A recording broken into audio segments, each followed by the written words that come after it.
Hello viewers, আমরা এমন একটি রিসোর্টের সাথে আপনাদেরকে পরিচয় করে দিচ্ছি, নামটি আমি শেষে বলছি।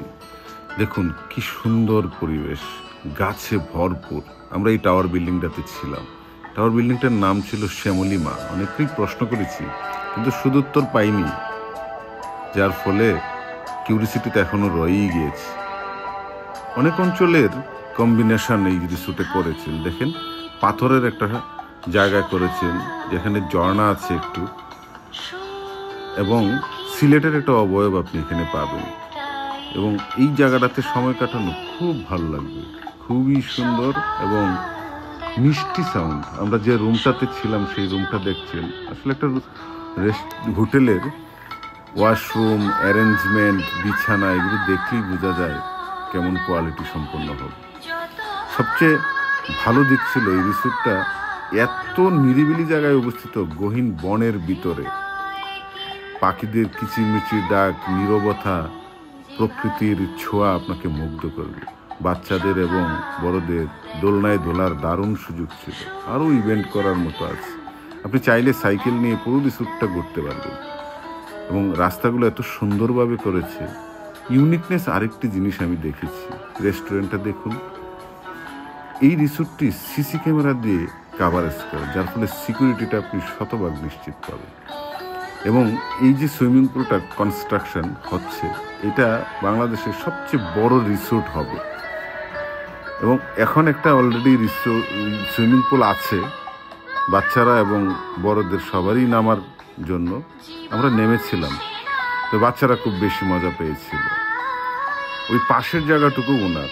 ওই দিন বিকেলে আমরা পাশে নদীতে ভ্রমণ করতে গিয়েছিলাম। এই শিবজাল দিয়ে মাছ ধরা, আমরা নস্টালজিক হয়ে গেছিলাম। দেখুন সবাই কি সুন্দর ছবি তুলছে, একেবারে বাচ্চা মানুষদের মতন। আমরা একটা ট্রলার নিয়েছিলাম ঘোরার জন্য, এবং এলাকার মানুষ এত আন্তরিক, আমাদেরকে খুব নয়ন ভরে দেখছিল এবং কথা বলছিল। এলাকার বিভিন্ন ফুডস এবং বিভিন্ন হাতে তৈরি জিনিস আমাদের দিয়ে আপ্যায়ন করেছে।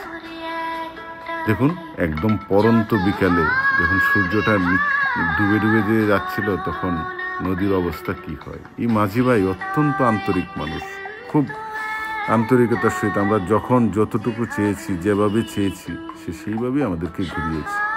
গ্রামের মেঠু পথের পাশে নদী পথে ঘোরার আনন্দই আলাদা। এখানকার মানুষজনও কিন্তু বেড়াতে আসে, যার জন্য এরকম একটা শেড করে তারাও কিন্তু গেট টুগেদার করে। রাতের ভিউটা অসম ছিল, ঝর্ণা ঝরছে, আমরা আড্ডা দিচ্ছি ফুলের বাগানের পাশে, ওখানে সেখানে। রাত 2টো অবধি আমরা আড্ডা দিয়েছি, আমাদের কথা বলেছি, এজেন্ট মেকিং ইন্ডাস্ট্রি নিয়ে আমরা আলোচনা করেছি, এবং পরবর্তী দিনে আমরা কি করব ওইটাও আমরা আলোচনা করেছি। সেটা ছিল অসম এক ইভেন্ট। আমরা পাশে একটা লেবু বাগানে গিয়েছিলাম। লেবু বাগানে নিজেরা লেবু পেরেছি, সবগুলো সংগ্রহ করেছি। 2 মণ লেবু আমরা কিনে নিয়ে এসেছি, যথারীতি খুব সস্তায় কিনেছি। এই রিসোর্টটি বানিয়েছেন কক্সবাজারের সিগাল হোটেলের মালিক, উনি এটি বানিয়েছেন। কি সুন্দর এবং অসাধারণ! আপনাদের আমন্ত্রণ রইল। Thank you.